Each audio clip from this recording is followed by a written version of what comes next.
성도 여러분 안녕하십니까? 윤상홍 목사입니다.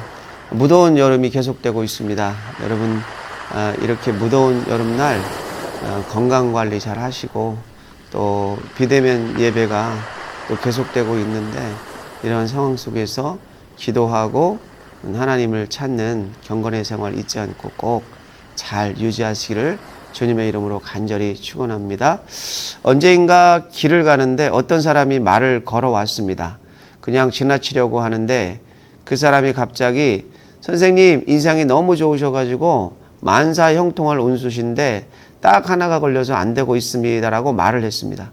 보통은 제가 그냥 무시하고 지나가는데 그날은 왠지 도대체 이 사람들이 뭔 얘기를 하는지가 궁금해졌습니다. 그리고 잠시 가던 길을 멈추고 서서 그 사람이 하는 이야기를 들어보았습니다.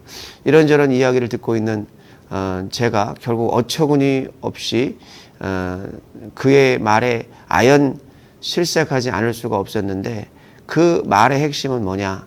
인류가 추구해야 할 가장 지고한 덕은 사랑인데 우리는 사탄마저도 사랑을 해야 한다라고 말을 하는 것이었습니다. 여러분 성경은 수없이 많은 곳에서 사단 마귀에 대해서 언급을 하죠. 사단 마귀는 동일한 존재입니다. 그래서 이 사단과 마귀를 우리가 대적하는 일에 있어서 마태복음 4장에 보면 예수님께서 광야에서 시험을 당하실 때에 사탄이라는 용어를 쓰셨고 그리고 그 사건을 기록한 마태복음의 저자는 마귀라는 용어를 쓴 것을 보게 됩니다. 그러니까 둘은 같은 존재인데 마태복음 4장 10절과 11절을 제가 봉독하겠습니다. 이에 예수께서 말씀하시되 사탄아 물러가라 기록되었으니 주 너희 하나님께 경배하고 다만 그를 섬기라 하였느니라. 이에 마귀는 예수를 떠나고 천사들이 나와서 수종드니라. 요한계시록에도 보면은 마귀를 옛뱀 사탄으로 이야기합니다. 그런데 사탄 마귀에 대해서 성경은 그를 욕심의 아비요 살인자요 진리에 서지 못한 거짓의 아비라고 이야기를 합니다. 요한복음 8장 44절에 이런 말씀이 있습니다. 요한복음 8장 44절을 제가 봉독합니다. 너희는 너희 아비 마귀에게서 났으니 너희 아비의 욕심대로 너희도 행하고자 하느니라. 그는 처음부터 살인한 자요 진리가 그 속에 없으므로 진리에 서지 못하고 거짓을 말할 때마다 제 것으로 말하나니 이는 그가 거짓말장이요 거짓의 아비가 되었습니다. 자, 여러분 그렇다면 이러한 악한 마귀를 어떻게 대항하고 무찌르고 승리할 수 있을까요? 성경은 중요한 승리의 방법을 이야기하고 있습니다. 우선 성경은 마귀에게 틈을 주지 말라고 이야기를 합니다. 에베소서 4장 27절의 말씀을 제가 봉독하겠습니다. 4장 27절 마귀에게 틈을 주지 말라. 마귀에게 틈을 준다는 것은 뭘 의미하는 걸까요? 그건 마귀가 좋아할 만한 행동을 하는 것을 의미하는 것입니다. 마귀는 죄악을 좋아하고 더러운 말을 좋아하며 악독과 노함과 분냉과 비방을 좋아합니다. 이러한 일을 할 때에 마귀는 기뻐하고 춤을 춥니다.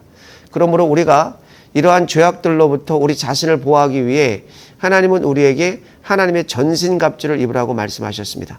에베소서 6장 11절로부터 13절의 말씀에 이런 말씀이 있습니다.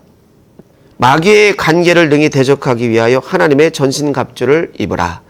우리의 씨름은 혈과 육을 상대하는 것이 아니요 통치자들과 권세들과 이 세상의 어둠 주관자들과 이 어둠의 세상 주관자들과 하늘에 있는 악의 영들을 상대함이라. 그러므로 하나님의 전신갑주를 취하라.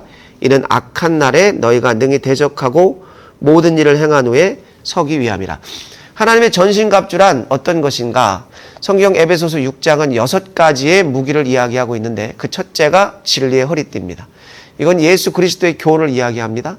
당시의 유대인들은 남녀가 모두 긴 통치마 모양의 옷을 입고 다녔습니다. 이러한 옷들은 허리띠가 없으면 민첩할 수가 없습니다. 그리스도인들은 진리의 교훈으로 허리를 단단히 묶어야 되는 것이죠. 그래야 어떤 상황 속에서도 민첩하게 마귀를 대접할 수 있게 됩니다.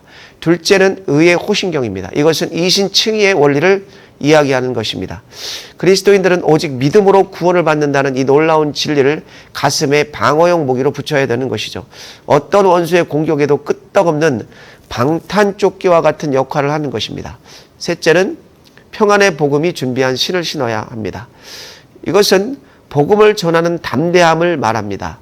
복음을 전할 때 불안해하거나 염려하지 않고 성령의 능력으로 평안 가운데 담대히 복음을 전할 수 있는 능력을 말합니다.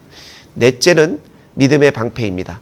이것은 사단의 불화살을 막는 영적인 방패입니다. 다섯 번째는 구원의 투구입니다. 이것은 믿는 자라면 누구나가 가져야 될 구원의 확신을 말합니다. 구원의 확신이 없는 사람은 사단의 공격에 자신감 있게 맞설 수 없습니다. 여섯 번째는 성령의 검입니다. 이것은 대단히 중요한 무기죠.